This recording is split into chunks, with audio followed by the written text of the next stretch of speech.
Setup ठीक ठाक है मार्केट का, कोई दिक्कत नहीं है। देखिए सेटअप में अगर आप देखें तो एफआईएस की बाइंग शुरू हो गई है मार्केट में अच्छी खासी, और डीआईएस की भी बाइंग है। अगेन मामला वही है ना कि अगर डीआईएस पर 2,500 करोड़, एफआईएस 2,500 करोड़ कर रहे हैं तो मार्केट क्यों एकदम से फिर फर्राटा क्यों नहीं भागा फ्राइडे को?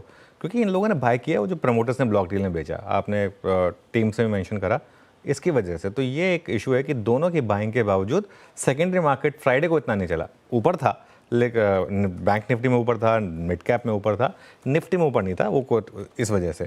लेकिन एक इंटरेस्टिंग चीज़ हुई फ्राइडे को, एफआईएस ने इंडेक्स में बाय किया लेकिन स्टॉक्स में सेल किया। इंडेक्स में बाय किया करीब करीब 1,350 करोड़, स्टॉक्स में सेल किया 5,000 करोड़। ये काफ़ी इंटरेस्टिंग है कि स्टॉक्स में सेलिंग आ गई फ्राइडे को।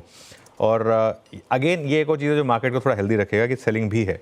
इंडेक्स फ्यूचर्स में 900 करोड़ के करीब बैंक निफ्टी में बाय हुआ और 400 करोड़ के करीब निफ्टी में बाय हुआ। तो ये एक ओवरऑल उस दिन का एक मूव था। और अगर आपकी स्क्रीन पर ट्रेंड देखेंगे आप तो ट्रेंड आएगा करीब करीब 2 दिन से इंडेक्स फ्यूचर्स में बाइंग हो रही है। लॉन्ग शॉट बहुत इंटरेस्टिंग था आशीष, 2,500 लॉन्ग ऐड हुए सिस्टम में, लेकिन शॉर्ट देखिए कितने कम हुए, 16,000 शॉर्ट्स कम हुए। तो मतलब शॉर्ट कवरिंग चालू है मार्केट में। और अब लॉन्ग शॉर्ट का आप ग्राफ आएगा स्क्रीन पर, वापस बढ़ रहा है वो।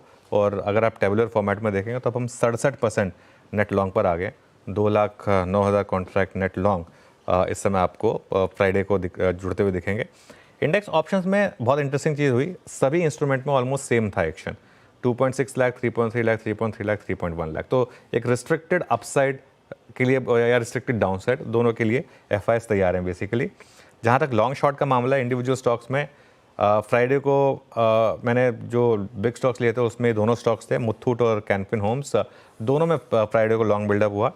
पॉलीकैब और गोदरेज सीपी, ये 2 स्टॉक्स थे जहाँ शॉर्ट बिल्डअप हुआ। एनएमडीसी और बंधन बैंक में शॉर्ट कवरिंग आई, और ग्रैन्यूल्स और एमएफएसएल यानी कि मैक्स फाइनेंशियल यहाँ पर लॉन्ग अनवाइंडिंग आई। इंडिया विक्स 5% नीचे था और पुट कॉल रेशियो 1.33 पर आया, जो बहुत ज़्यादा एलिवेटेड लेवल था 1.44, उससे थोड़ा नीचे आ गया। बैन की जहाँ तक बात है, एडिशन कोई भी नहीं है, लेकिन एक डिलीशन हुआ बैन से। ABFRL, Aditya Birla fashion and retail, वो बैन से बाहर आ गया। तो ये एक अच्छी चीज़ है। और ऑलरेडी जो बाकी के बैन लिस्ट है वो आ जाएगी आपकी स्क्रीन पर। अभी भी काफ़ी स्टॉक्स हैं बैन में, लेकिन सेटअप जो है वो डिसेंट है, सेटअप में कोई दिक्कत नहीं है। सेटअप में